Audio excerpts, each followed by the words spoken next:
जादूगरी Bible मुकद्दस की नज़र में हम बाइबल मुकद्दस में से देखेंगे कहाँ कहाँ जादूगर सामना हुआ खुदा के लोगों के साथ और नाकाम हो गए। नए हदनामा में भी हमें मुख्तलिफ जादूगर नज़र आ रहे हैं। अमाल की किताब के अंदर 8वें बाब में जहाँ पर फिलिप्पस मुनादी के लिए चला गया, वहाँ पर एक जादूगर था जिसका नाम शमौन जादूगर है, और ये एक मशहूर वहाँ का जादूगर था।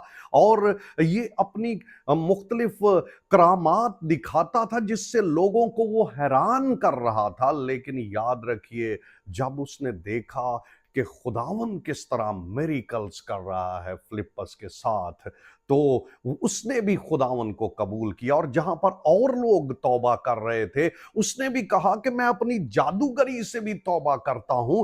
और बाइबल मुकद्दस बताती है कि उसने बपतिस्मा भी ले लिया और वो फिलिप्पस के साथ रहा, और वो उसके मोजज़ों को देखता और हैरान होता था। याद रखिए, जादूगरी खुदा के लोगों के सामने इसकी हैसियत बहुत नीचे है। इसी तरह से हमें 13वें बाब में अमाल की किताब में एक जादूगर नजर आता है जिसका नाम अलीमास जादूगर है।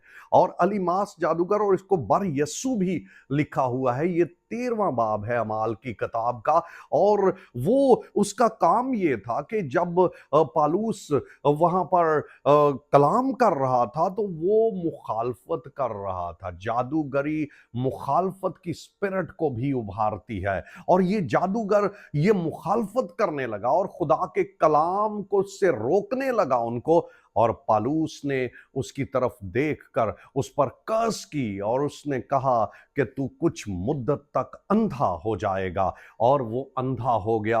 याद रखिए, जादूगर नाकाम हो जाते। 16वें बाब में भी एक औरत है जिसके अंदर बुरी स्पिरिट है, और वो भी नाकाम हो गई। और वहां पर पालूस है, और पालूस ने उसे झिड़क दिया, और अलीमास जादूगर भी शर्मिंदा, और शमौन जादूगर जो है वो तब्दील हो गया और उसने अपनी जिंदगी खुदावन को दे दी। और बाइबल मुकद्दस बताती है कि जादूगर हर जगह पर नाकाम हुए। ईमानदारों, जादू से डरना नहीं है।